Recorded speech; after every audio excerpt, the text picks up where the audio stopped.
जी नमस्ते माँ जी। वो आपका वॉचमैन सोया हुआ था। आपकी बिल्डिंग में सीसीटीवी कैमरा भी नहीं है और मैंने पता किया कि आप घर में अकेली रहती हैं। तो तुम सेल्समैन बनकर आए हो? जी हाँ। आप दरवाजा खोलेंगी ना? मतलब अब मैं फंस गई। जी बिल्कुल। आपने दरवाजा जो खोल दिया है, अब मैं आपको ठग सकता हूँ, आपको बेहोश कर सकता हूँ और हो सकता है कि मैं आपकी जान भी ले लूँ। मुझे दरवाजा नहीं खोलना चाहिए था, है ना? जी, आपको दरवाजा नहीं खोलना चाहिए था। जुर्म के इरादे से आया हुआ अजनबी दरवाजे पर दस्तक देने के बाद अपने असली इरादों का खुलासा नहीं करता, बस एक अंदरूनी आभास होता है, चेतना होती है जो हमें सतर्क करती है कि उस क्षण दरवाजा खोलना जिंदगी के लिए खतरनाक साबित हो सकता है। एक अशोधित विकृत प्रयास को सफल होने का मौका मिलता है।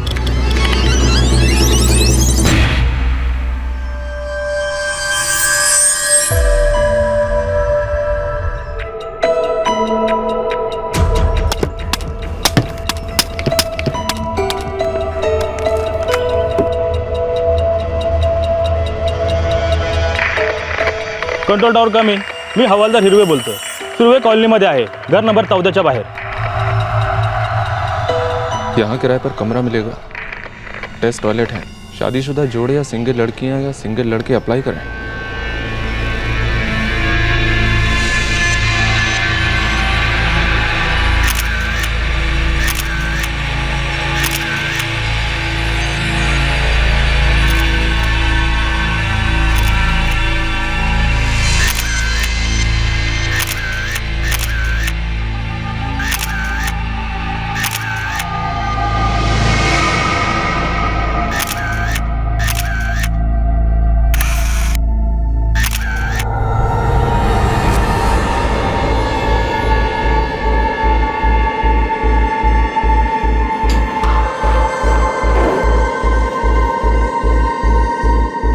इस जोड़े के पड़ोसी रमेश सोनवणकर ने 2 घंटे पहले प्रकाश तांबे की पत्नी शांता तांबे की लाश देखी थी। इस वृद्ध महिला का मर्डर केस पुलिस को एक रोलर कोस्टर राइड पर ले जाने वाला था। एक बहुत ही अजीब किस्म का कत्ल हुआ था और भी कत्ल होने वाले थे, लेकिन पहले शांता तांबे का केस 2 दिन पहले, तारीख 9 मई 2015। आहो, हेलो। इसमें दोपहर का खाना, शाम का नाश्ता और रात का खाना भी। अरे कल का नहीं है? आपने तो कहा था आप वही खा लेंगे। चाहो तो कल सुबह पहुंचती हूँ फैक्ट्री टिफिन लेके। अगर नाहीगा भाई, मजाक कर रहा हूं मैं। ये तो परसों मिलते हैं। संभल जा, फोन करते रहना और अपना ख्याल रखना। तो पण हाँ चल। 9 मई को प्रकाश तांबे काम पर निकला। वो 2 रात और 2 दिन बाद ही घर लौटने वाला था, यानी कि 11 मई को।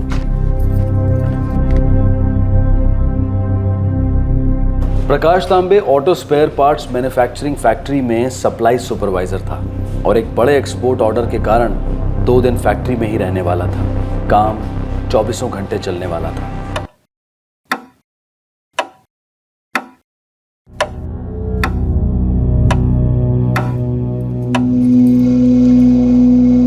इन 2 दिनों के लिए शांता तांबे घर पर अकेली रहने वाली थी।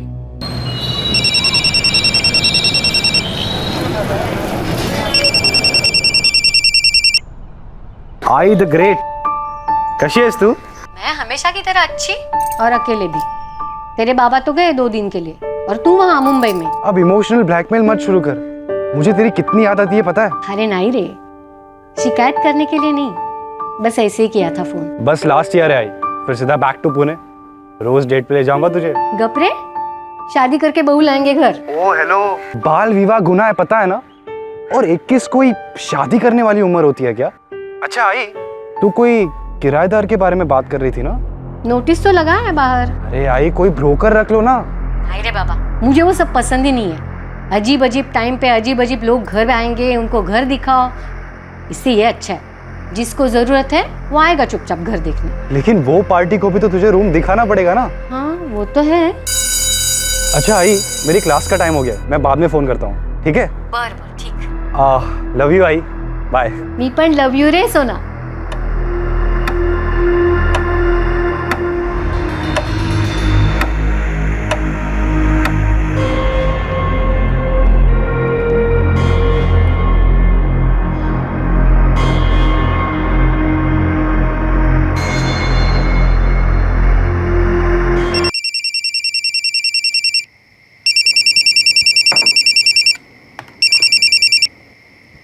हाँ शांता, क्या हाँ? पूरे दिन में एक बार भी फोन नहीं किया आपने। सॉरी का काम में इतना लगा हुआ था। खाना खाया? नहीं, अभी बस खाने ही वाली थी। आपने खाया? नहीं, मैंने भी नहीं खाया, पर अच्छा हुआ तूने याद दिलाया। अभी खा लेता हूँ, दोनों साथ साथ खाते। अच्छा, आपको एक बात बतानी थी। खाएगा? वो किराएदार मिल गया है।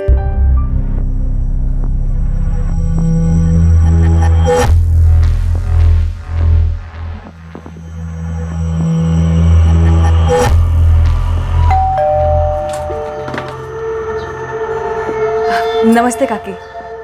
उस आदमी को यहाँ पुणे में जॉब लगा है, वो दोनों अभी किधर रहते हैं? होटल में। लेकिन कह रहे थे कि वहाँ बहुत महंगा पड़ रहा है। वो तो चाहते हैं कि कल से ही यहाँ रहने के लिए आ जाए। मैंने रूम दिखाया है, उनको पसंद भी है। ये अटैच टॉयलेट। चांगले।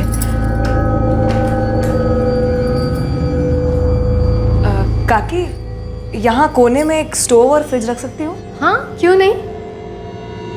मैं तो कहती हूँ अगर तुम लोग चाहो तो खाना भी हमारे साथ खा सकते हो। घर में रहोगे तो घर वाले जैसे ही रहो ना। आवड़ला ना? ओ, शांता, फाइनल करने से पहले एक बार मैं भी मिलना चाहता हूँ उनसे। तो परसों से रह सकते हैं वो लोग? ठीक है, फिर मैं उनको फोन करके बोलती हूँ कल नहीं परसों से आ जाए। वैसे मुझे तो लोग अच्छे लगे। वो अगर यहाँ आके रहते हैं तो मेरा भी मन लगा रहेगा ना। अगर अगले साल मैं रिटायर हो रहा हूँ, अमित भी घर लौट रहा है, तेरे पास 1 मिनट भी खाली नहीं मिलेगा। फिर अमित की शादी भी करनी है, उसका भी घर बसेगा। और हम दोनों सालों तक एक दूसरे को इसी तरीके से बोर करते रहेंगे। आप भी ना। प्रकाश और शांता की आखिरी बार बात हो रही थी। 25 साल की पार्टनरशिप को शांता का कत्ल तोड़ने वाला था।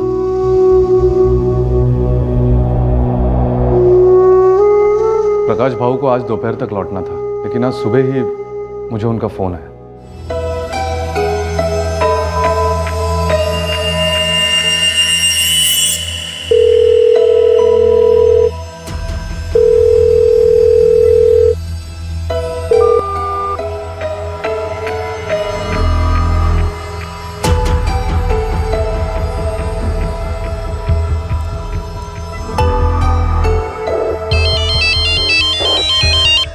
हाँ प्रकाश भाऊ। हाँ रमेश, तुम घर पे हो? हाँ रमेश, मैं यहाँ 2 दिनों से फैक्ट्री में हूँ। सुबह से तेरी शांता मेरी फोन नहीं उठा रही। जरा जरा देख कर आओगे क्या हुआ?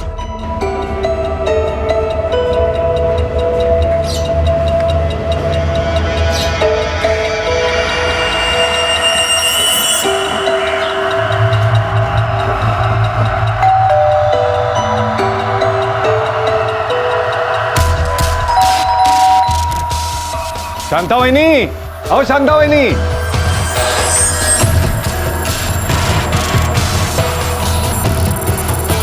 शांता वहिनी, शांता वहिनी, शांता वहिनी।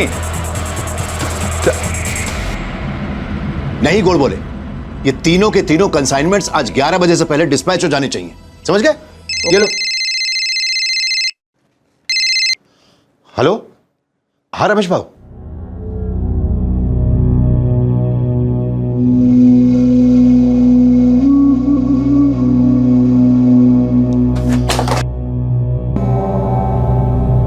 शांता, अरे शांता, अगर थाम गा। अरे कहां लेकर जा रहे मेरी पत्नी को? शांता, रुको शांता। इनके बच्चे? सर एक लड़का है अमित, फिलहाल मुंबई में। उसको इन्फॉर्म कर दिया है, ऑन द वे।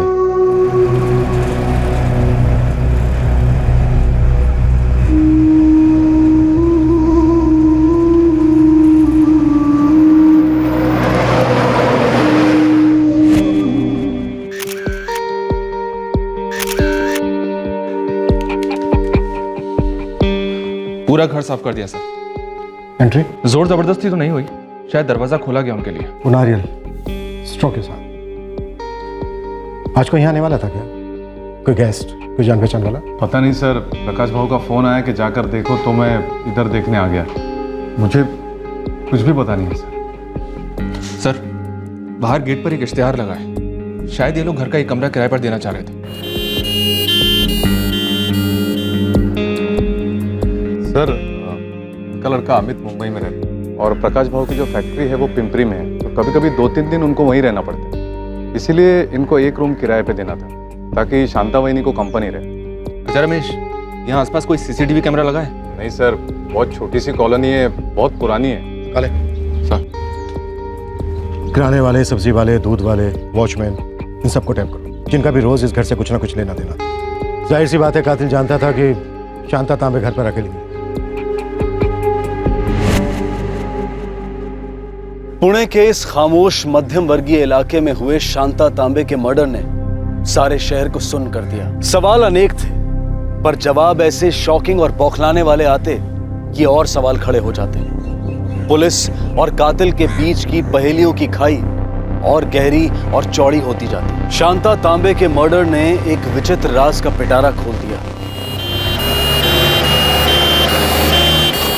नहीं रे, फोन कुछ नहीं है, कला दबा के किया ऐसा लगा। ना सड़न वड़न कुछ नहीं है।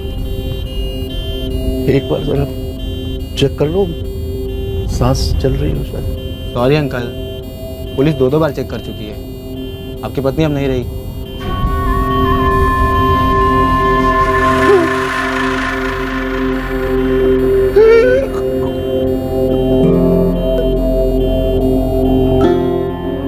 बॉडी पर स्ट्रगल के निशान तो नहीं है, am I right, doctor? Correct, क्योंकि मौत गला दबाने की वजह से नहीं हुई इंस्पेक्टर। तो फिर मौत हुए 12 घंटे से ज्यादा हो चुके हैं।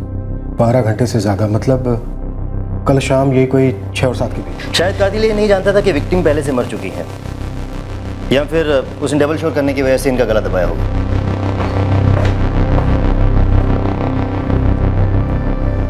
अमित तांबे, सर मिल सकते हैं क्या एक? I'm sorry, उनकी बॉडी अभी नहीं मिल पाएगी। डिटेल पोस्टमार्टम करना भी बाकी है। यहाँ के डॉक्टर्स ने ठीक से चेक किया, शायद सांस चल रही हो। नहीं प्रकाश जी, उनकी सांसें कल शाम 6 से 7 के बीच ही रुक गई थी। एक्चुअली रोक दी गई थी। I mean murder. बाबा देखिए, मैं समझ सकता हूँ ये वक्त आप लोगों के लिए कितना मुश्किल है। हमें हमारे कुछ सवालों के जवाब चाहिए ताकि हम अपराधियों को जल्द से जल्द पकड़ सकें। और इतने कंसाइनमेंट्स थे, इतना वर्कलोड था, मैं एक फोन भी नहीं कर पाया शांता। क्या कल शांता जी से कोई मिलने आने वाला था?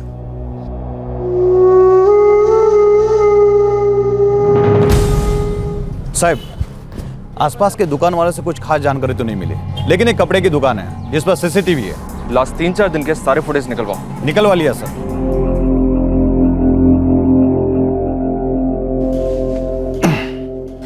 और दो बस चल, मिलाते तेरी आई को। अभी नहीं मिल सकते आई को। पुलिस ने कहा है कि बॉडी डिटेल पोस्टमार्टम के बाद ही मिलेगी। Detail postmortem? पापा जरा याद करा, आई ने कहा था कुछ, कल कोई आने वाला था घर पे।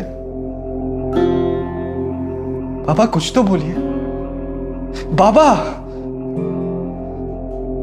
प्रकाश तांबे का बोलना बहुत जरूरी है। कोई हमें बता सकता है कि कौन आने वाला? सर, घर के बाहर वो टूलेट वाला नोटिस, हो सकता है पोटेंशियल किराएदार बन के आया हो कोई।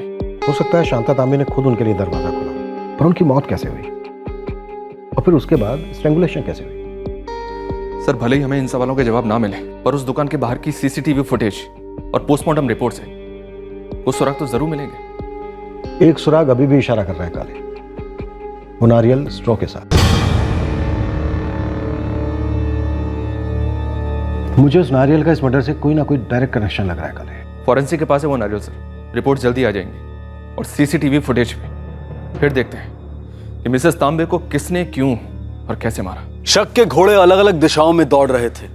घर के बाहर किराएदारों को आमंत्रण देने वाला टूलेट का बोर्ड एक मजबूत कारण नजर आ रहा था। क्राइम सीन पर पड़ा स्ट्रॉ वाला नारियल भी एक महत्वपूर्ण सुराग था, जो किसी गहरी साजिश, किसी भयंकर षड्यंत्र की तरफ इशारा कर रहा था। दूसरे दिन प्रकाश तांबे की हालत सुधरने वाली थी और वो पुलिस को अहम जानकारी देने वाला था, लेकिन दूसरे दिन में अभी कई घंटे बाकी थे। और कातिल अपने अगले शिकार की तैयारी में लगा हुआ था। ये लो पद्मा काकू, टोटल हो गया आपका 347। 347 कैसा रे? हाँ? कुछ तो गलती कर रहा है तू, ठीक से गिन। पिछले 8 साल से दुकान से खरीदी कर रही है आप। मैंने 8 साल गिनवाने को नहीं पूछा, ये 7 आइटम का 347 कैसे हुआ ये पूछा। गिनो। ये तांदूल 50 रुपए, ये सोयाबीन 38 रुपए, हाँ। हाँ? मसूर की दाल 100 रुपए। 100? मसूर का दाल 100? कैसा हिसाब लगाया रे? पिछले 1 महीने से यही भाव चल रहा है। लूट रहे हो तुम मुझे। दूसरी दुकान में भी मैं दाम वाम पूछती रहती हूँ, समझे ना? तो दूसरे दुकान से ही खरीदने का ना। हाँ, वही से खरीद लूंगी। नहीं आऊंगी तेरी दुकान में, रख ले तेरा सामान, नहीं चाहिए मेरे को। जाऊंगी दूसरी दुकान में, नहीं चाहिए। फालतू में इतना सामान पैक करा दिया। 1 मिनट भाऊ, बहुत गुस्से वाली लगती है ये औरत। पहले ऐसा नहीं था, 3 साल से सटक गया उसका। क्यों, इन 3 सालों में ऐसा क्या हो गया? आपको क्या दूं? वो 1/4 किलो चाय पत्ती और आधा किलो शक्कर। 1 पाव किलो चाय पत्ती, आधा किलो शक्कर, पद्मा काकू के लिए पैक किया था। बहुत प्रॉब्लम होगी ना उनके घर में? इसका एक ही प्रॉब्लम है, इसके घर पे कोई नहीं है। 3 साल पहले पति गुजर गया, बच्चे है नहीं है, कभी देखा नहीं, कभी उसने बात नहीं किया। क्या अकेलापन जिंदगी का सबसे बड़ा दुश्मन होता है, अकेलापन। हम सबका दुश्मन बन गया इसका अकेलापन भाऊ। इधर का गुस्सा किधर निकालती है? इतने साल की भरोसे की काम वाली थी, उसके ऊपर शक करके निकाल दिया। मेरे लड़के लोग तो उसके घर पे डिलीवरी करने भी नहीं जाते, सब पे चिल्लाती है। सबके सब लुटेरे भरे हैं इस दुनिया में, समझते हैं? मैं देख सुन नहीं सकती, समझ नहीं सकती।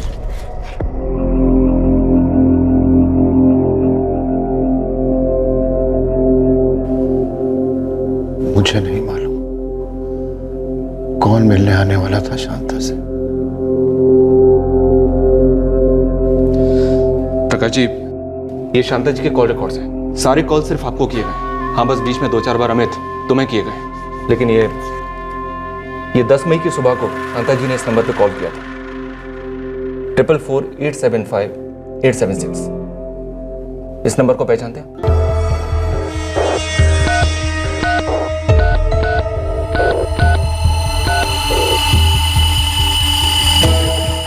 प्रकाश जी, ये नंबर अभी स्विच ऑफ है। हमने इस नंबर की भी डिटेल्स मंगवाई है। उसने मुझे डब्बा दिया था, मैं खाना खाना ही भूल गया। उसने याद दिलाने के लिए मुझे फोन किया था। रात में हमने खाते खाते फोन पर बात की थी। लास्ट बात थी मेरी उसके साथ। अब तो नहीं बोलेगी ना वो?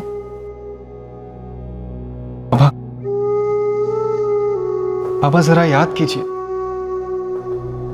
आई ने कहा था कि कोई आने वाला है घर पे। उसने कहा था वो रूम देख कर गए। कोई शादीशुदा कपल था। शांता ने कहा था अच्छे लोग हैं। प्रकाश जी, कौन थे वो दोनों? शांता जी ने कोई डिटेल बताई थी उनके बारे में? नाम पता कुछ प्लीज याद कीजिए। याद नहीं। पापा याद करा, कुछ नाम बताए थे आई ने। नहीं रहे, कुछ नहीं बताया था। मैंने उससे कहा था फाइनल होने से पहले मैं एक बार मिलना चाहता हूँ उस कपल से। शांता, फाइनल करने से पहले एक बार मैं भी मिलना चाहता हूँ उनसे। ठीक है, फिर मैं उनको फोन करके बोलती हूँ, कल नहीं परसों से आ जाए। बहुत देर हो गई मुझे पहुंचने में। देखो कहाँ चली है शांता।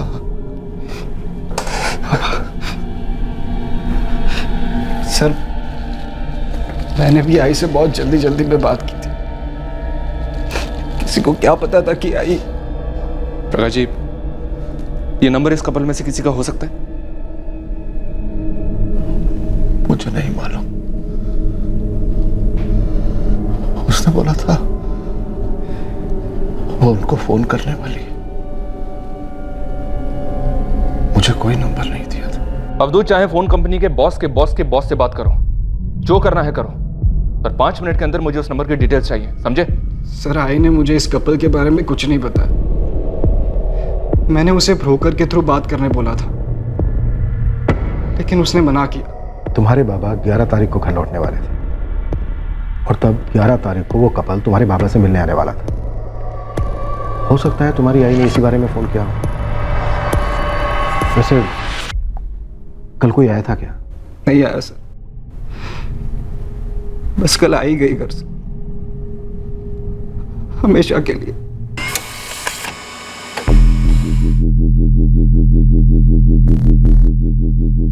इस नंबर पे सिर्फ एक कॉल रिसीव हुआ है सर, बाकी कोई और कॉल नहीं किया गया। नागपुर का नंबर है? जी हाँ सर, और वो भी प्रीपेड।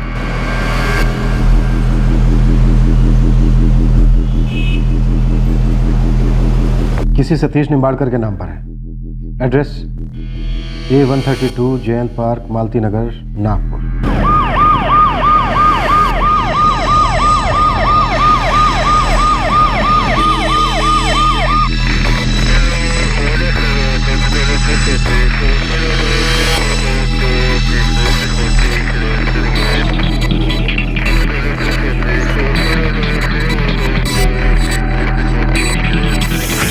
ये नाम सतीश निम्बाड़कर और ये एड्रेस दोनों फर्जी लग रहे हैं। ऐसा लगता है जैसे ये नंबर खास इसी कांड को करने के लिए खरीदा गया था।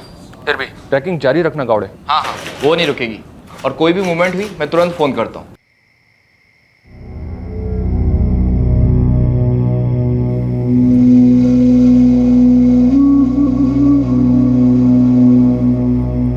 प्रकाश भाऊ, कुछ तो खा लीजिए। ऐसा कब तक चलेगा? वो मेरे लिए डब्बा लेकर आने वाली थी। काड़े, आज 13 में है। वो जोड़ा जिन्होंने कमरा देखा था सामान लेकर आने वाला, लेकिन उनका कोई अता पता नहीं। उन्होंने शांता तांबे को एक फोन तक नहीं किया। सर, कल रात भर मैंने और कांस्टेबल अभय ने वो सीसीटीवी फुटेज पूरी छाट डाली।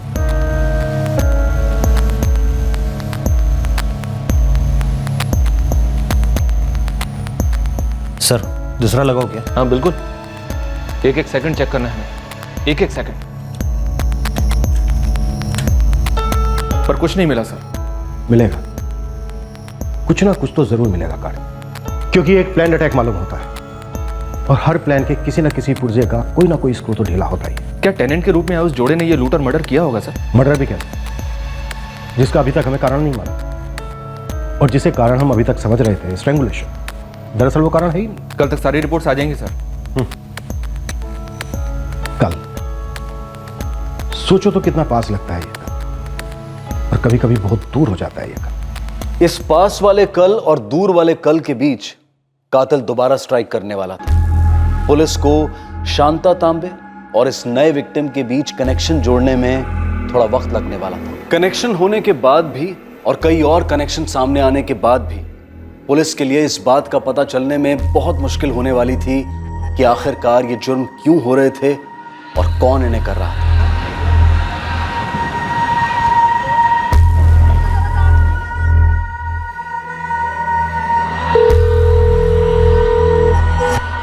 हेलो, कौन? मैं सब इंस्पेक्टर मुकेश तेंदुलकर बोल रहा हूँ। मेरी आई का फोन आपके पास कैसे? पद्मा जी आपकी माँ है? हो, पर आई कहाँ है? सब ठीक तो है ना? हम सुबह से आपका फोन ट्राई कर रहे हैं। हाँ, वो मेरे फोन की बैटरी लो थी। अब आप बताएंगे भी बात क्या है? उसी सुबह पुणे की माधव नगर कॉलोनी में रहने वाली पद्मा गांवकर की एक पड़ोसन ने पद्मा के घर का दरवाजा खुला देखा।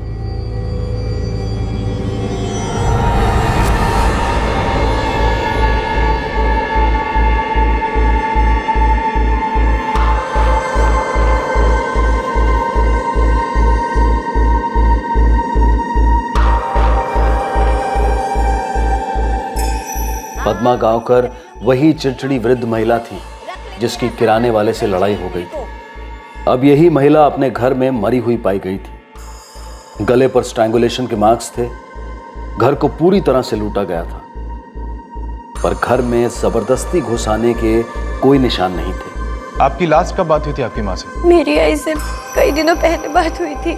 पोस्टमार्टम रिपोर्ट कहते हैं कि आपकी माँ की मौत 24 घंटे पहले हुई थी, मतलब कल 13 मई को मौत हुई थी। मेरी बात आई से लगभग 2 हफ्ते पहले हुई थी।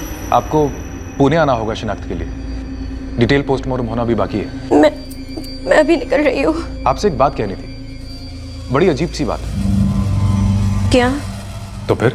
मौत होने के बाद गला दबाया गया। शायद खूनी श्योर नहीं था कि इनकी मौत हुई है या नहीं, इसलिए डबल श्योर होने के लिए उसने ऐसा किया होगा। और डॉक्टर, मौत का कारण क्या हो सकता है? अभी ये डिटेल नहीं बता सकते। पोस्टमार्टम के बाद ही हम किसी नतीजे पर पहुंच सकते हैं।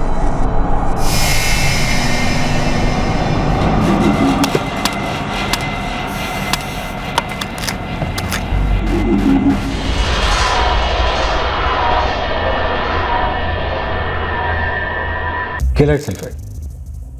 लेकिन डॉक्टर ये जहर तो आसानी से मिलता नहीं। करेक्ट, लेकिन यूज तो हुआ है। ब्लड स्ट्रीम में भी क्लियर सैंपल पाए गए। ये देखिए, इस नारियल में भी केलाइट सल्फेट के क्लियर ट्रेसेस पाए गए।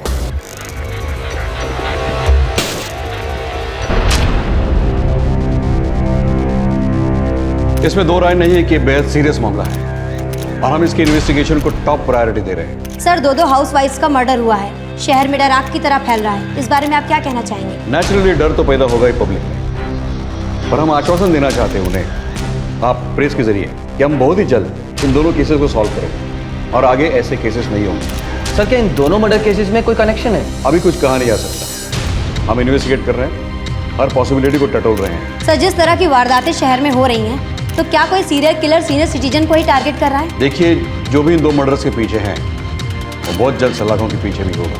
और हाँ, मेरी एक सिंसियर रिक्वेस्ट है पब्लिक से कि अगर आपके वृद्ध माता पिता, दादा दादियाँ या नाना नानियाँ इस शहर में अकेले रहते हैं तो टाइम टू टाइम उनसे मिला कीजिए, रोज उनसे बात कीजिए, ट्रैक रखिए उनका कि उनकी लाइफ में क्या हो रहा है। क्योंकि हमने नोटिस किया इन दोनों केसेस में जो लेडीज विक्टिम हुई है वो घर पर अकेली थी। सर, अब इस वक्त जब आप हमें आश्वासन दे रहे हैं, हो सकता है शहर के किसी कोने में कोई तीसरी वृद्ध महिला किसी किलर की शिकार हो रही हो। हम ऐसा होने नहीं देंगे। हमारी सारी टीम्स शहर में रेड अलर्ट पर है। मैं आपसे वादा करता हूँ, नो मोर किलिंग्स। सर, केलाइट सल्फेट का इस्तेमाल हुआ है जहर के लिए।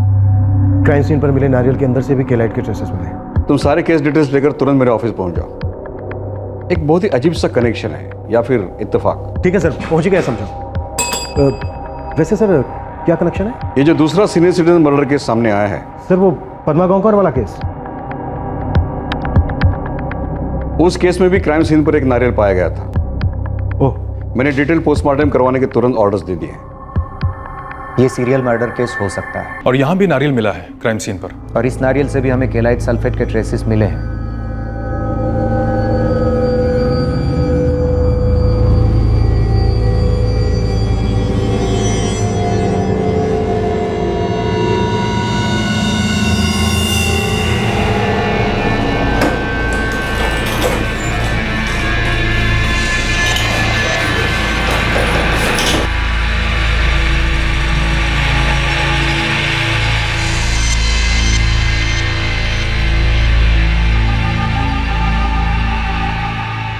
एक कप चाय मिलेगी? लाती हूँ।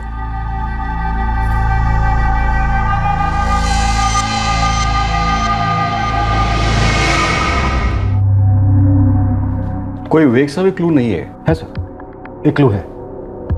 शायद किलर्स शांता तांबे के घर टेनेंट्स बनकर आए थे, एक शादीशुदा जोड़े के रूप में। शायद शांता तांबे की उनसे फोन पर बात हुई थी।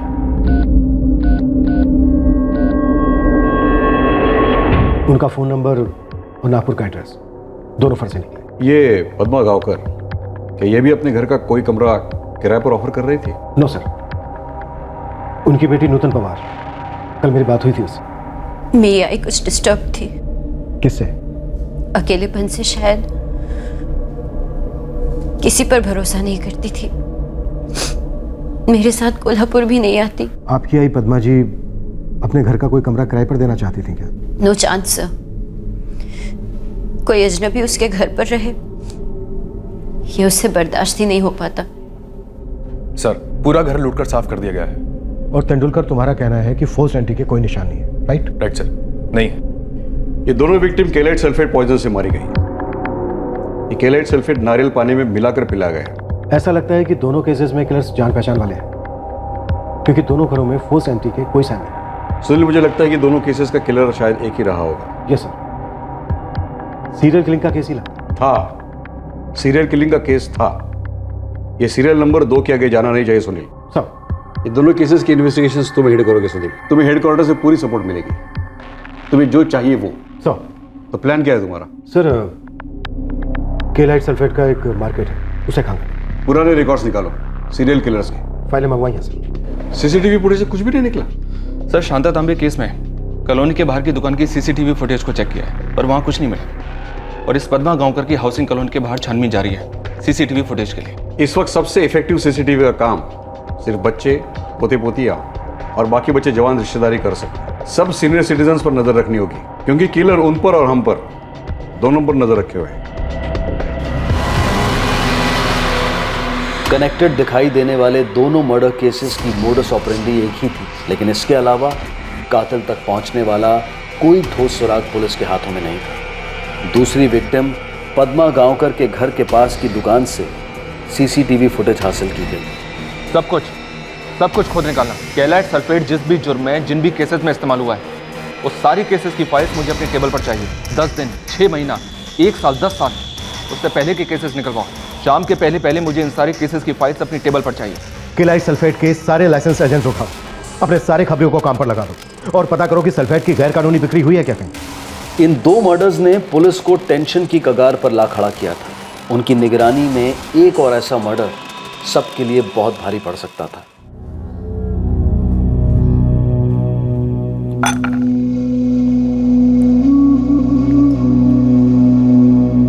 हम दोनों उसकी जिंदगी थी अमित,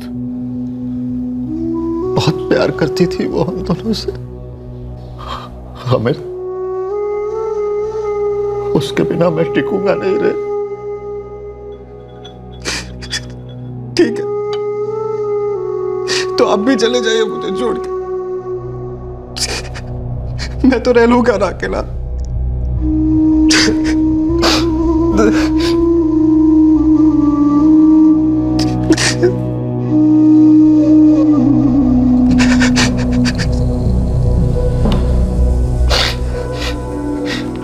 आई बाबा के जाने के बाद चिड़चिड़ी हो गई थी,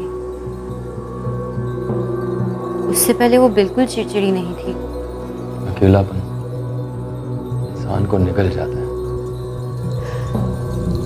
मुझे उसे जबरदस्ती अपने साथ कोल्हापुर ले जाना चाहिए था। वो नहीं रहती, आई जबरदस्ती नहीं रहती। वो पहले भी हमसे साफ मना कर चुकी थी। लेकिन मुझे तो मना नहीं किया था ना, मैं तो आ सकती थी ना, पर मैं नहीं आई। और अब जब यहाँ आई हूं तो आई जा चुकी है।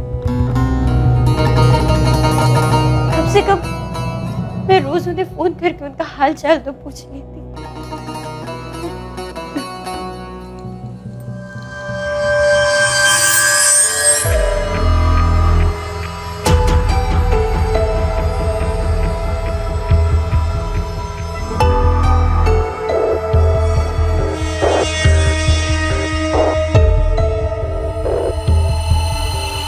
कब की बात है काले? 4 महीने पहले की सर। नागपुर में? जी हाँ सर। औरत का नाम कविता जाधव था, 62 वर्ष की थी। घर के अंदर मरी हुई पाई थी। और खास बात यह सर, लाश के पास नारियल था, वो भी स्ट्रॉ के साथ।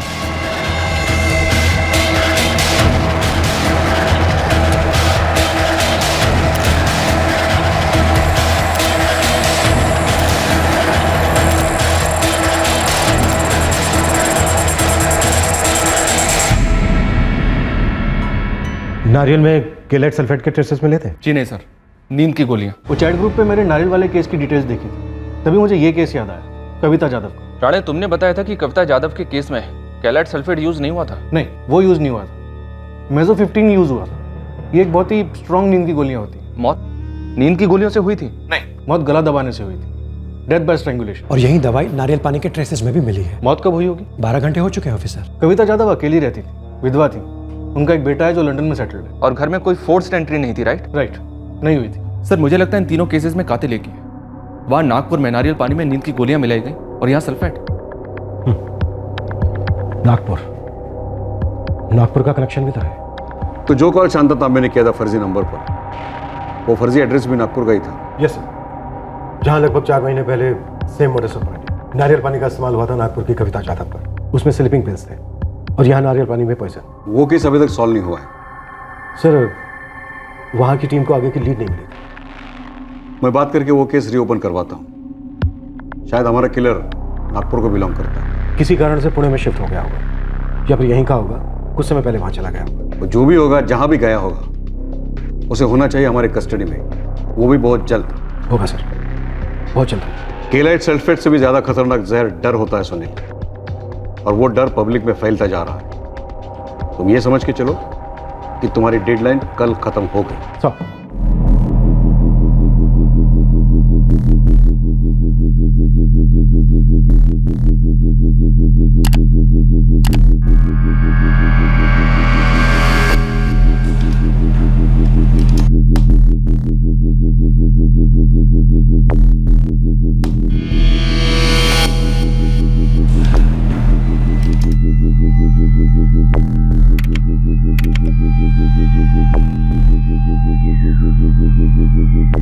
सर, ये पहली सीसीटीवी डीवीडी है शांता तांबे केस की।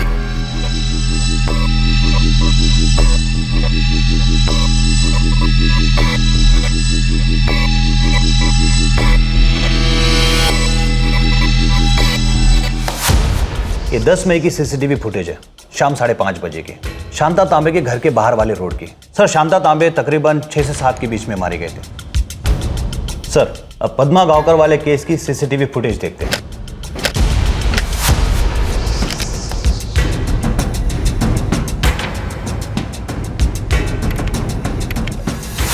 सर, ये 13 मई 2015 की सीसीटीवी फुटेज है, दोपहर 2:30 बजे की, पद्मा गांवकर के घर के बाहर वाले रोड की।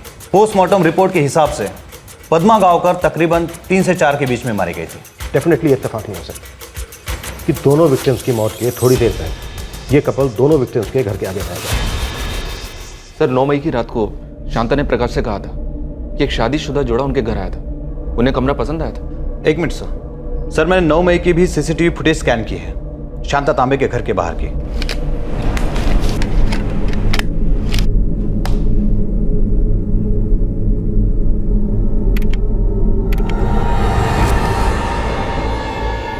सर, 9 मई को भी यही जोड़ा उस रोड पर था, शांता तांबे के घर के बाहर। आदमी ने हेलमेट पहना हुआ है और औरत का चेहरा कैमरे के दूसरी तरफ मुड़ा हुआ है, और नंबर प्लेट भी साफ नजर नहीं आ रहा सर। बाइक के पेट्रोल टैंक पर कुछ लिखा हुआ है। ये बाइक हमें काफी बड़ा सुराग दे रही है। लेकिन सर, कुछ साफ साफ दिखाई नहीं दे रहा है, कुछ देव जैसा लिखा। ट्रैफिक आर्टिस्ट के नंबर, उससे कहो कि बाइक की नंबर प्लेट और टैंक के ऊपर जो लिखा है उसे क्लीन करने की कोशिश करें।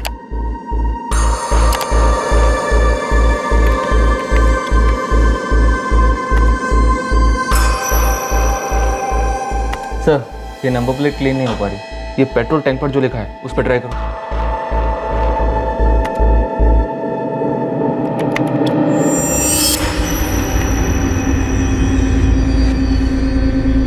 देवराज, देवराज, यही एकमात्र सुराग है हमारे पास, इसके अलावा कुछ नहीं। ना ही सस्पेक्ट के चेहरे, ना ही बाइक का नंबर। सर, नागपुर कनेक्शन भी है। कविता यादव वहीं मारी गई और शांता ने भी नागपुर के फर्जी नंबर पे कॉल किया था। 3 विक्टिम्स, 2 सुराग। अब और विक्टिम्स नहीं हो सकते। इन दोनों सुराग को सामने रखकर काम शुरू करते हैं और धर लेते हैं सीरियल किलर।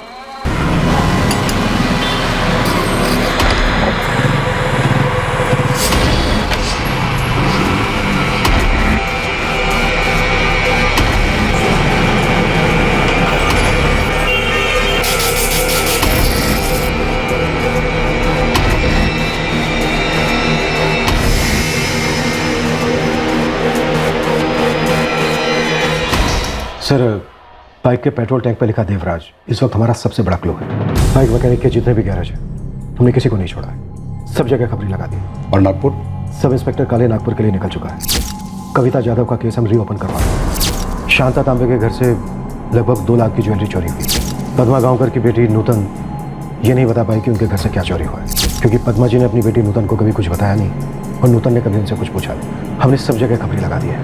कहने अगर ज्वेलरी मार्केट में बेचेंगे तो हमें तुरंत खबर मिल जाएगी। ज्वेलरी के काम में केलाइट सल्फेट भी तो इस्तेमाल होता है। हमें लगता है कि केलाइट सल्फेट किसी ज्वेलरी शॉप से चुराया गया है। जितने भी लाइसेंस एजेंट हैं हमने सबको टैप किया, लेकिन कुछ नहीं निकला। ये चोरी के जेवर खरीदने वाले जोरियों को थोड़ा हीट दो, हो सकता है ये किलर के साथ मिले हो। वैसे पैटर्न तो सीरियल किलर का है और तीनों केसेस में घर भी लूटे गए हैं। अब ये सरफिरा या लुटेरा तो वक्त ही बताएगा। जरूर बताएगा, वो खुद बताएगा सर।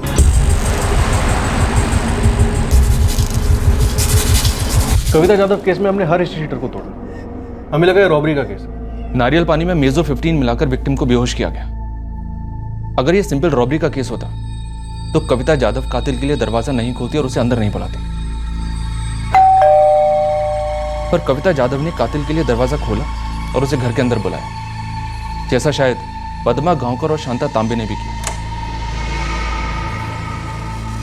आजा।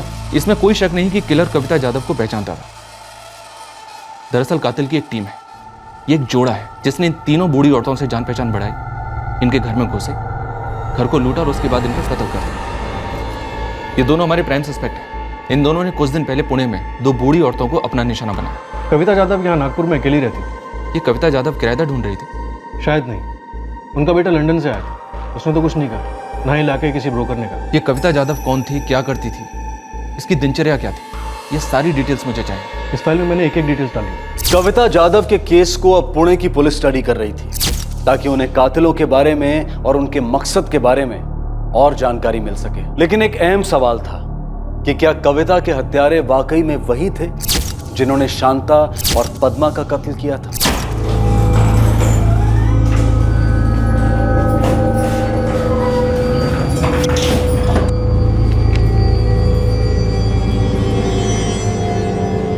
पुणे डबल मर्डर केस में अब तक कोई बढ़ोतरी नहीं।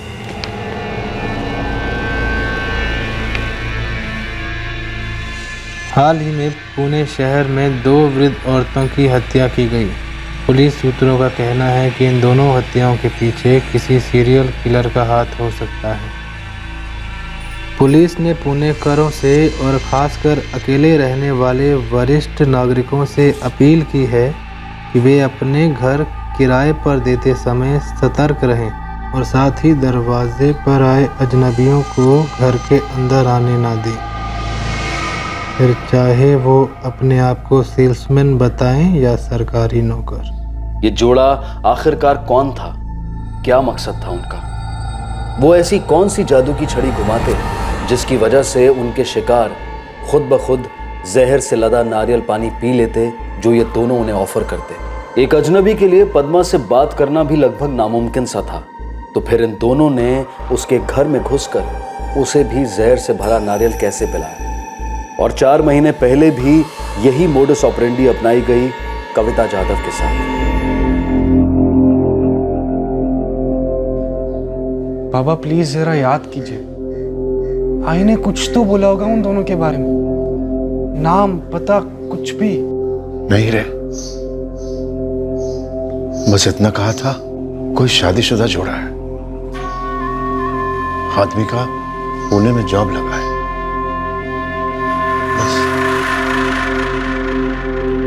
2 हफ्ते पहले लास्ट बात हुई थी आई से, उसके बाद नहीं। पुलिस कह रही है कि लाइट सल्फेट नारियल पानी में मिला के दिया गया था, जो तुम्हारी आई ने पी लिया।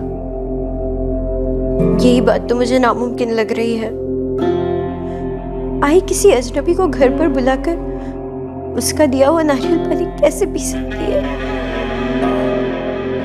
विक्टिम्स के परिवार वालों और पुलिस के दिमाग में सवाल बरस रहे थे, लेकिन जवाबों का अकाल था। शिंदेस कविता जाधव को आर्थराइटिस था। ये हफ्ते में 2 बार फिजियोथेरेपी के लिए जाती थी। फिजियोथेरेपी सेंटर का एड्रेस है यहाँ? जी सर, कविता जाधव हमारी रेगुलर पेशेंट थी। हफ्ते में 2 दिन उनका सेशन होता ही था। कब से कब तक आती थी? सर 3 साल पहले उन्हें अर्थराइटिस का दर्द बढ़ गया था, तो तब से वो आती थी, करीब 4 महीने पहले तक। वैसे मैंने पहले जो इंस्पेक्टर आए थे उनको ये सारी इन्फॉर्मेशन दे दी थी। अमृता जी, हम पुणे से आए हैं। जिस तरह से कविता जाधव मारी गई, ठीक उसी तरह से कुछ दिन पहले पुणे में 2 सीनियर सिटीजन्स के मर्डर हुए। सर मैंने न्यूज़ पढ़ी पेपर में। हमें इन दोनों पर शक है। ये फोटो देखकर कुछ बता सकती हैं इसके बारे में? कोई जानकारी है आपको? सर कुछ ठीक से दिखाई नहीं दे रहा है। अमृता जी कविता जादव बूढ़ी थी, अकेली रहती थी। हस्बैंड की पेंशन आती थी उन्हें। उनका बेटा लंदन में रहता है, तो अगर उनका कहीं भी आना जाना था तो यहीं आपके सेंटर में हफ्ते में 2 दिन आती थी सेशन के लिए। Yes sir. क्या यहाँ से कोई उनके घर जाता था फिजियोथेरेपी सेशन के लिए? जी नहीं, हमारे स्ट्रिक्ट रूल्स है, बिना परमिशन के कोई भी थेरेपिस्ट किसी भी क्लाइंट के लिए होम विजिट नहीं कर सकता। हाँ, लेकिन कत्ल भी कोई परमिशन लेकर तो नहीं करता ना। क्या चाहते हैं सर, हम आपकी क्या मदद कर सकते हैं? सरला टिपनेस, अश्विन परसुरे, ज्योति कामले और निधि शर्मा। सर ये नाम मैंने ही पहले पुलिस इंस्पेक्टर को दिए थे, यानी ये वही लोग हैं जो कविता जी को सेशंस देते थे। अब इन नामों के चेहरे भी मुझे चाहिए, मतलब इनकी फोटोज, इनके नंबर और एड्रेस भी चाहिए। जी सर। कविता जादव के साथ फिजियोथेरेपी सेशंस करने वाले 4 थेरेपिस्ट में से एक नाम था अश्विन परचुरे। ये लीजिए सर। आरोपी की तस्वीर ठीक पुलिस के सामने थी, पर पुलिस को उसे पहचानने में अभी काफी वक्त लगने वाला था और मेहनत थी। इनकी कॉपीज चाहिए मुझे। 2 मिनट। दूसरी तरफ पुणे में पुलिस उनके हाथ लगी बाइक पर लिखे गए देवराज वाले सुराग का पीछा कर रही थी। पंकज भाई, ये एकदम फुल तो याद नहीं आ रहा है, लेकिन हाँ एक बात पक्का है, इस बाइक का लाइट ठीक किया था ना। कब की बात है ये हो गया करीब 4-6 हफ्ता पहले। इधर ही किया था तूने ठीक? नहीं, तभी मैं इधर नहीं, वो उस्मान भाई है ना, उनके गैरेज में काम करता था। अच्छा, तुझे कैसे मालूम कि ये वही बाइक थी? अरे ये जो इधर लिखा है ना देवराज, अभी मुझे समझ में नहीं आया कि किस लिए लिखा है, इसीलिए याद रहा।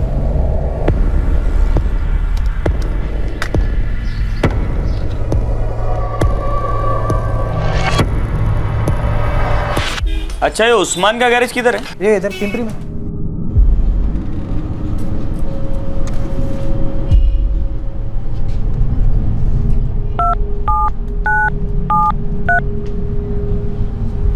ज्यादा कुछ तो नहीं पता चला है सर, लेकिन कविता जादव के जितने भी फिजियोथेरेपिस्ट हैं सबको कांटेक्ट कर रहे हैं। सबके पुणे के साथ कनेक्शन भी देखना। जी हाँ सर। वैसे कविता जादव के बाकी रिश्तेदार को भी टैप किया है, पर वहां भी कुछ नहीं मिला। वक्त निकला जा रहा है खालिद, मुझे डर है कहीं वो अपना अगला शिकार ढूंढने ना निकल पड़े।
नमस्ते काकू।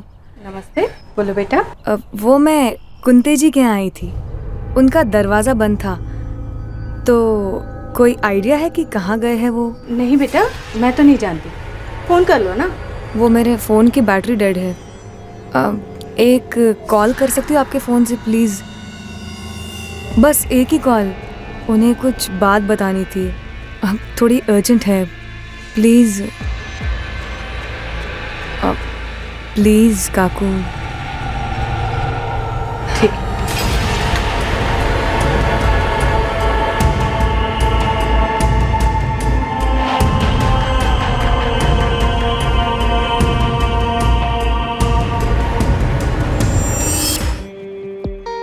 देवराज। हाँ, 2-3 बार आई थी यहाँ पे। इसी की फोटो है? अरे यार, सर पर हेलमेट और एकदम सड़ियल सा फोटो, कैसे बोलूँ वही है कि नहीं? अरे मतलब बिना हेलमेट का ढंग का फोटो लाऊंगा तब तो पहचान लेगा ना उसको। हाँ, पहचान लूंगा। और कुछ पता है? इसका आता पता नंबर? वो सब नहीं मालूम, पर हाँ ये भाई सोने का काम करता है। गहनों का? मतलब सुना रहे? हाँ। तुझे कैसे पता? महंगाई का कोई हिसाब किताब ही नहीं है, साला हर चीज का दाम डबल। अपने को लगता है लाइन ही छोड़ना पड़ेगा। हर लाइन का यही हाल है। अभी देखिए, सोने का भाव बढ़ता जा रहा है, सुनार का दाम घटता जा रहा है। क्या बात है, आप सोने का काम करते हैं? वाह। ये वाह बाहर वालों को ही लगता है, अंदर की बात हम लोग ही जानते हैं।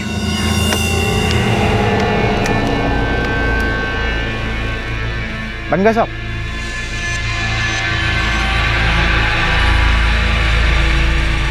गाड़ी का नंबर नोट किया था? इतना चिल्लर काम के लिए कोई गाड़ी का नंबर काहे को नोट करे? अरे मतलब कुछ तो पता होगा, इसका आता पता नंबर वगैरह। उस्मान भाई दिमाग पे जोर डालिए, बहुत जरूरी है ये। अरे यार, कोई बहुत लंबी गुफ्तगू थोड़ी हुई थी उससे, बस बात बात में बात निकल गई। पिंपरी में बाइक का काम कराता है, मतलब पिंपरी के आसपास ही कहीं रहता होगा। सोनार है साहब, ये भी एक ठोस खबर मिली है। उसकी बाइक पर देवराज लिखा है, ये भी बात। हाँ, और साथ में लड़की भी है। देखिए साहब, अभी 4 सबूत है आपके पास। सिर्फ मेरे पास नहीं, तेरे पास भी पंकज। अपनी पूरी टीम पूरे शहर में लगा दे। फिलहाल दूसरे काम ड्रॉप कर और इस पर ध्यान दे। समझा साहब, अभी सारे काम ड्रॉप, सिर्फ इसका ही कैच पकड़ना है। और उसके लिए ज़रा सी बड़ी फील्डिंग लगानी पड़ेगी, मतलब मैच का स्पॉन्सरशिप अगर हो जाए तो। पहले से रेडी रखा है, बस अब एक और भी विकेट गिरना नहीं चाहिए।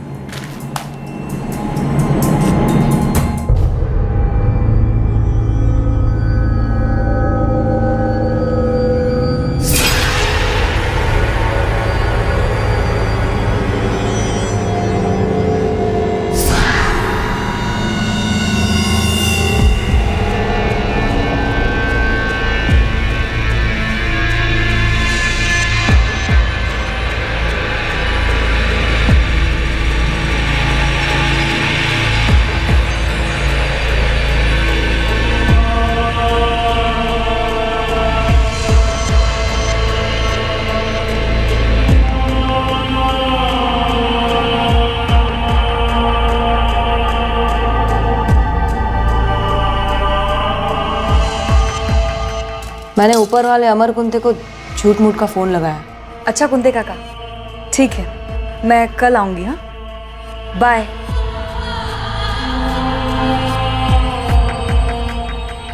थैंक यू काकू।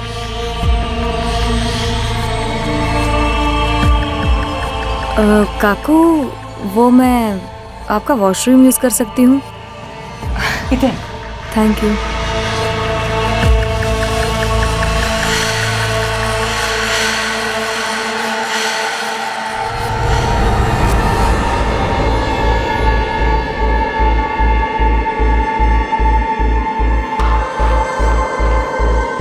घर में किसी और के होने की निशानियां नहीं है और सोसाइटी में सीसीटीवी नहीं है।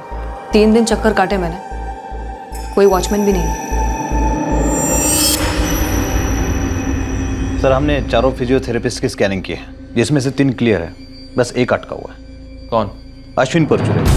सर, इसका कॉल बार बार डिस्कनेक्ट आ रहा है। इसके फॉर्म पे जो एड्रेस लिखा हुआ है वो किराए के घर का है, जो 1 साल पहले ही छोड़ चुका है। वेरिफिकेशन का कोई और सोर्स नहीं? सर, फिजियोथेरेपी सेंटर में जाकर पूछना पड़ेगा। हमें जब तक इस अश्विन परसुरे के बारे में पूरा पता नहीं चल जाता, तब तक हमारे लिए यही सस्पेक्ट है। सर, अश्विन ने 1.5 साल पहले ही क्लिनिक छोड़ी थी, उसके बाद उसका और हमारा कोई टच नहीं। आपका टच नहीं होगा, पर किसी ना किसी का टच तो रहा ही होगा ना, कोई दोस्त, कोई रिश्तेदार। मैं यहाँ 2 साल पहले आई हूँ, अश्विन 3 साल पहले से यहाँ था। मुझसे पहले यहाँ पे राधिका नाम की रिसेप्शनिस्ट काम करती थी। Strong life physiotherapy centre, may I help you? Sir, मैं राधिका से पहले मिली नहीं हूँ। हाँ, पर मैंने सुना था कि राधिका और अश्विन परचुरे की शादी वादी हो गई थी। इस राधिका की डिटेल्स कहाँ से मिलेंगी? आपकी फाइलों में है? सॉरी सर, इतने पुराने डिटेल्स नहीं है हमारे पास। सर, हमने अश्विन परसुरे फिजियोथेरेपिस्ट का लुकआउट नोटिस जारी तो कर दिया है, लेकिन ये अंधेरे में तीर चलाने वाला मामला है सर। काले अंधेरे में तीर नहीं चलाएंगे तो अंधी गली में बहुत जल्द एक और शिकार होगा। ये आदमी हमारे लिए सस्पेक्ट है। अपने पूरे नेटवर्क में इसकी फोटो डिटेल्स घुमा दो। राइट सर, इसका फोटो मैं अभी आपको भी सेंड कर रहा हूं।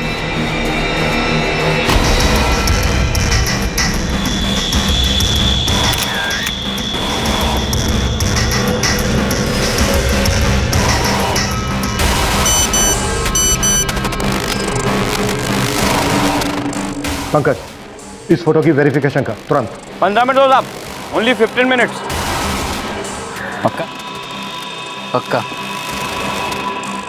नागपुर और पुणे के बीच में घूमते घामते आखिरकार पुलिस के पास संदिग्ध की तस्वीर थी। नाम था अश्विन परचुरे, पेशे से फिजियोथेरेपिस्ट।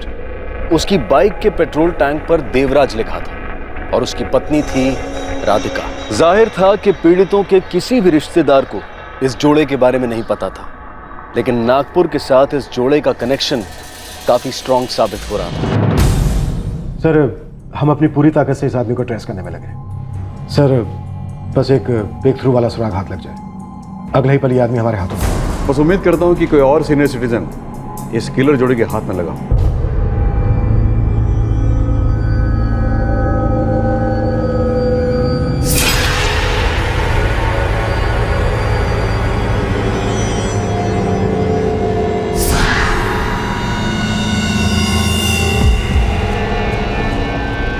कल दोपहर का टाइम बेस्ट रहेगा, निकलना भी आसान होगा। ना तो कोई होगा और ना ही कोई टेंशन होगी। लेकिन इस बार नारियल नहीं, कुछ और।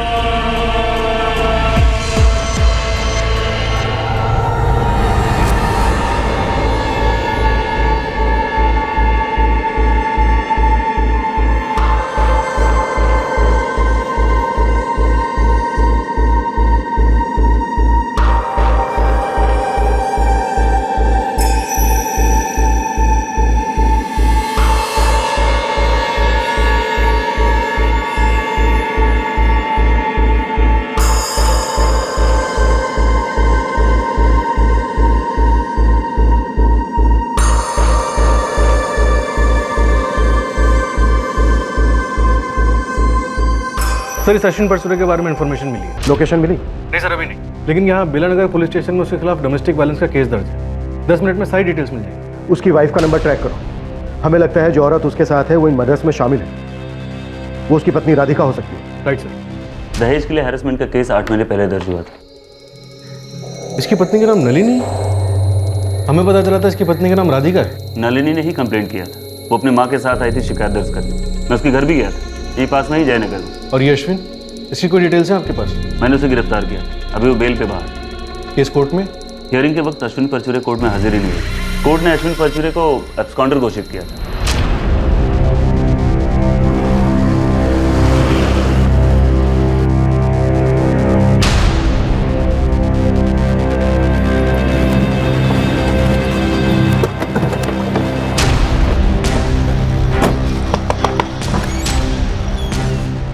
नलिनी यही रहती है? हाँ, मैं उसके आई हूँ। बुलाइए उसे। वो बाजार गई है, बस थोड़ी देर में आती होगी।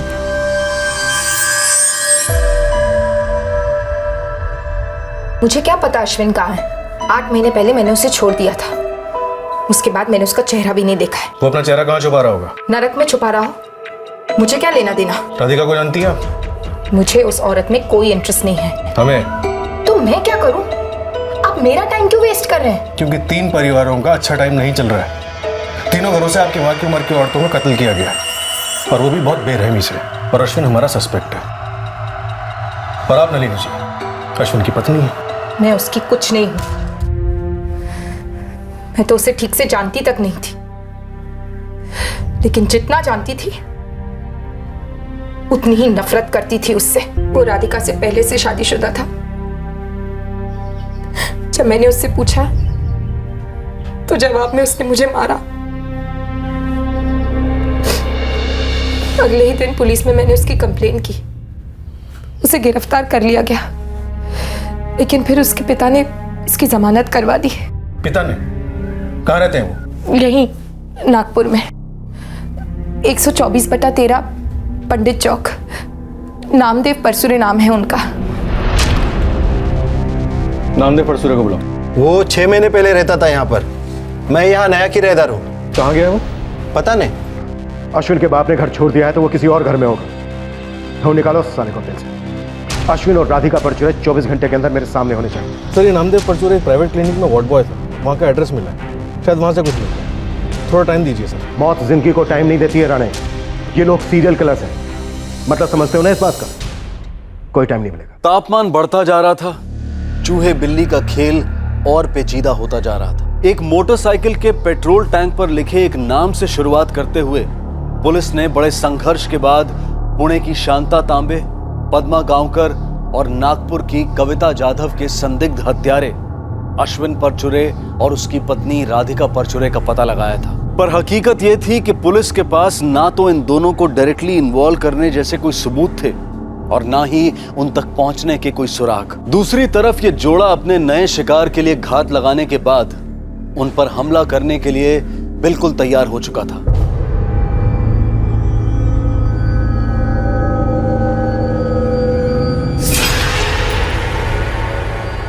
वो गहने बेच दे क्या?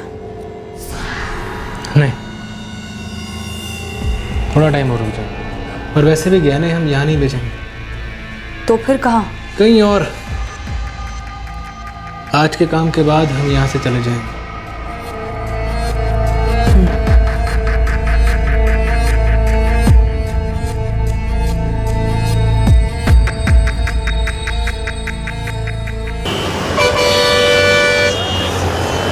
हाँ साहब, मैं अभी वो नामदेव परचूरे के जस्ट घर के बाहर खड़ा हूँ। पप्पू वहां से हिलना नहीं, मैं पहुंच रहा हूँ। चलो सर, अश्विन परचूरे का बाप नामदेव परचूरे ट्रेस हुआ है। आज हम उससे पूछताछ करने वाले हैं। वो अश्विन का पता जरूर जानता है। ये एक एक दिन हमारे डिपार्टमेंट और हमारे पर्सनल रेपुटेशन पर भारी पड़ता जा रहा है। हमें जो भी करना है आज के आज ही करना है।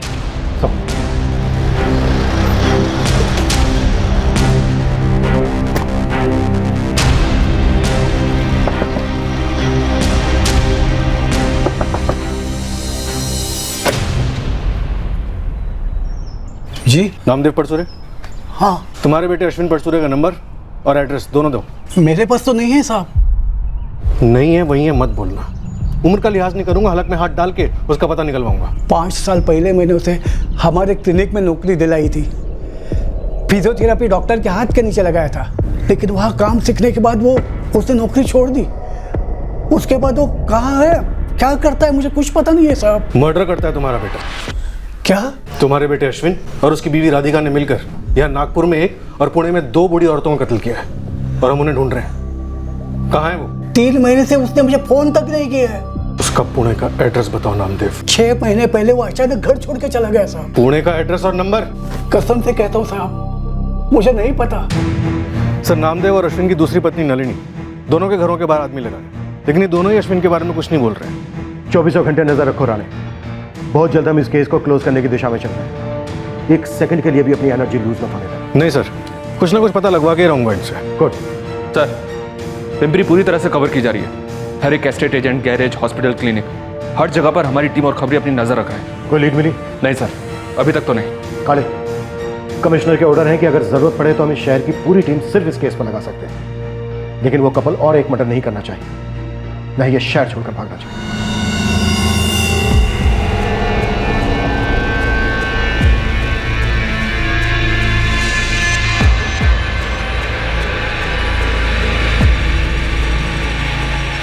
घड़ी पैक करना भूल गई। भूली नहीं हूँ, खाना खाने के बाद सबसे लास्ट डालूंगी बैग में। एक सुई भी छूटनी नहीं चाहिए।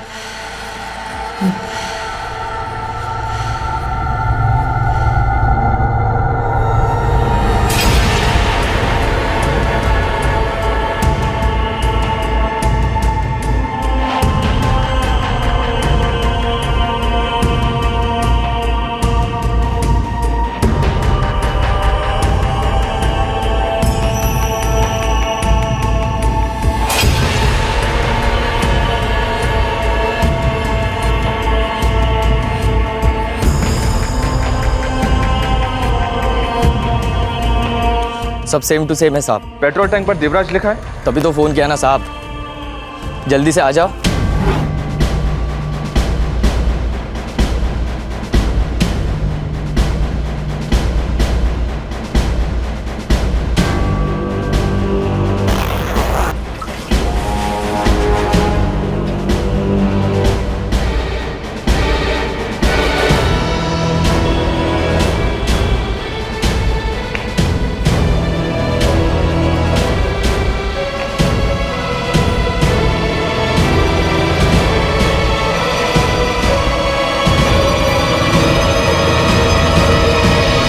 बीमारी वाली बॉटल पे मार्किंग कर दी थी? निशान लगा दिया है, छोटा सा।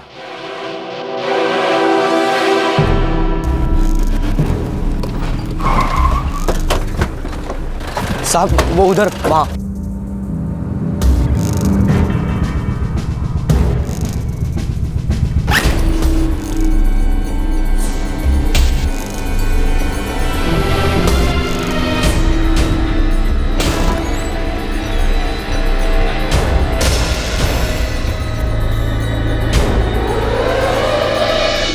अरे कहीं जा रहे हैं आप लोग? Out of Pune?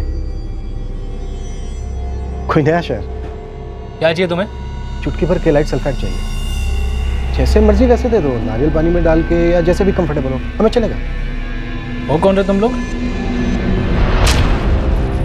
जहर, जुर्म को मारने वाला जहर।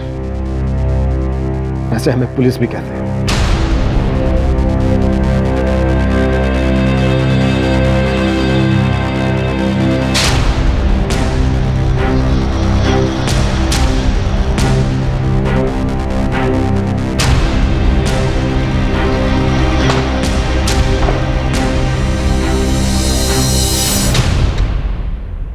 जितनी मर्जी इसकी फिजियोथेरेपी करा लेना, जिंदगी में अब ये कभी सीधा नहीं चल पाएगा।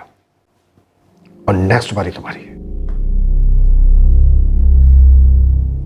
शांता तांबे और पद्मा गांवकर के घर से जितने भी तुमने जेवर चुराए सब हमने रिकवर कर लिए, इसलिए किसी भी बात से इनकार मत करना। ये नलिनी को छोड़कर मेरे पास वापस आ गया था। मुझे इसकी दूसरी पत्नी से कोई प्रॉब्लम नहीं थी। ये वैसे भी उसे छोड़ चुका था। अपने सेंटर में एक पेशेंट थी। कौन? कविता यादव। वो आर्थराइटिस वाली? हाँ वही। हेलो। हेलो। कैसे चल रहा है मिसेस यादव? चल रहा है धीरे धीरे, दर्द के साथ लुका छुपी। मैंने फिजियोथेरेपी का काम छोड़ दिया है, ज्वेलरी का काम शुरू किया है। सोने की ज्वेलरी। पैसा बहुत है इस काम में। इन पैसों से अपना खुद का थेरेपी सेंटर खोलूंगा। दोनों की लाइफ सेट। लेकिन अश्विन, इस सब का कविता यादव से क्या कनेक्शन है? मैं थेरेपी बहुत अच्छी देता था ना। सेंटर छोड़ने के बाद वो मुझे अपने घर बुलाती थी थेरेपी के लिए। तो बुढ़िया सोना बहुत पहनती है और रहती भी अकेली है।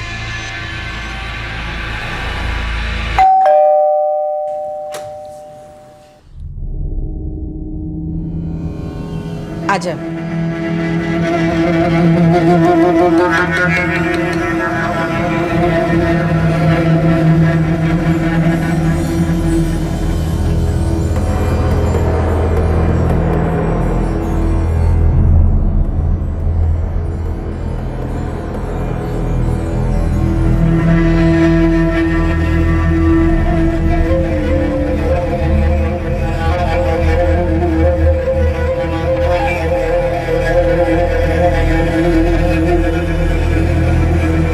सांस अभी चल रही है। अभी रुक जाती तो अच्छा होगा ना? नारियल पानी में नींद की गोलियां मिलाई, मेजो 15। जी। तो फिर मेजो 15 की जगह केलाइट सल्फेट क्यों? ताकि बचने का कोई चांस ही ना हो। नागपुर में एक मर्डर करने में कामयाबी मिल गई, तो और मर्डर करने के लिए जोश बढ़ गया तुम दोनों का?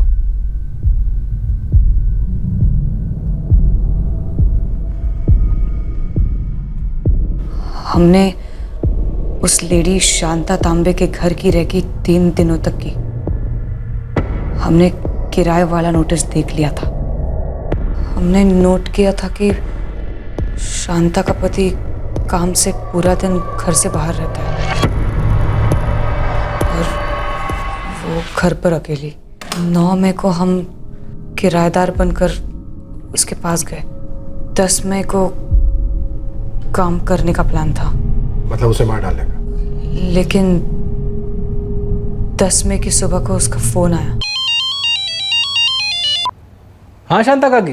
अश्विन, आप लोग आज नहीं कल आ जाना। क्यों, आप किसी और को कमरा दे रहे हैं क्या? ऐसी कोई बात नहीं है, मेरे हस्बैंड ने कहा वो भी आप लोगों से मिलना चाहते हैं, उसके बाद ही फाइनल करेंगे।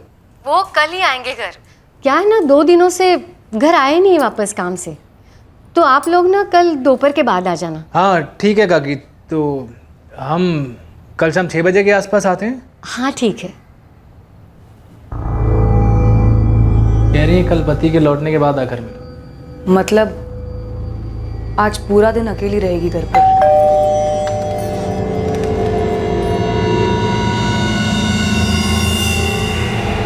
आप लोग अभी कल मिलने की बात हुई थी ना?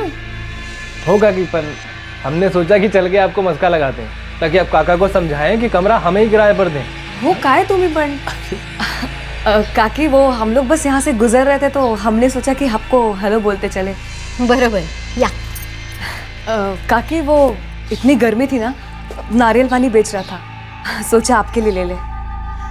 या काकी, होटल में एक दिन का इतना खर्चा होता है कि पूछिए मत। अगर ऐसा है तो आज ही आ जाइए ना आप लोग रहने के लिए, मैं इनसे बात करती हूँ। नको काकी, हम लोग कल से रहने आ जाएंगे काका से मिलने के बाद।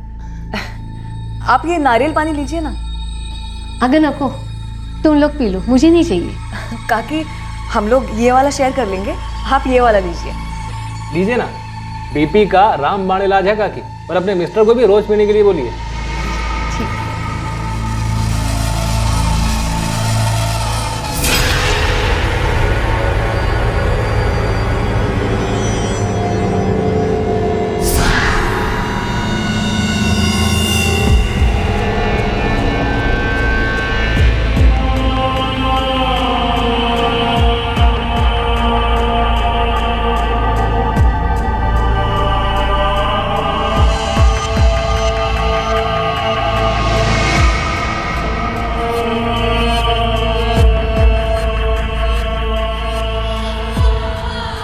सांस तो नहीं चल रही है।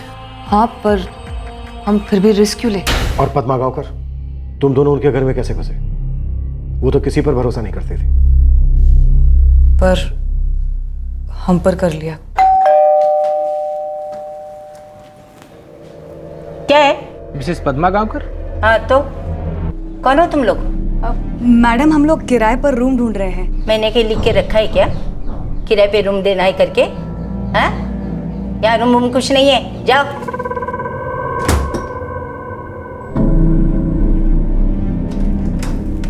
है मेरा नाम पता तुमको किसने दिया रे? जी, वो किसी की पहचान कहीं से निकली तो उन्होंने बताया आप अकेली रहती हैं।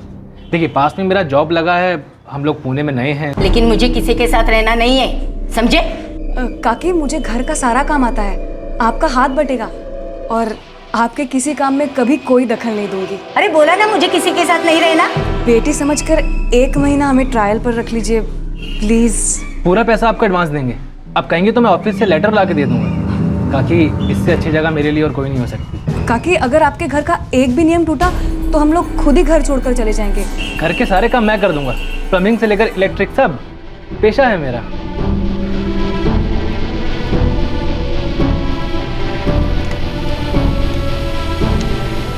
लेकिन पहले मुझे तुम दोनों की पूरी जानकारी चाहिए, फिर सोचूंगी। इस जोड़े ने पद्मा गांवकर को अपनी मीठी बातों में फंसा ही लिया।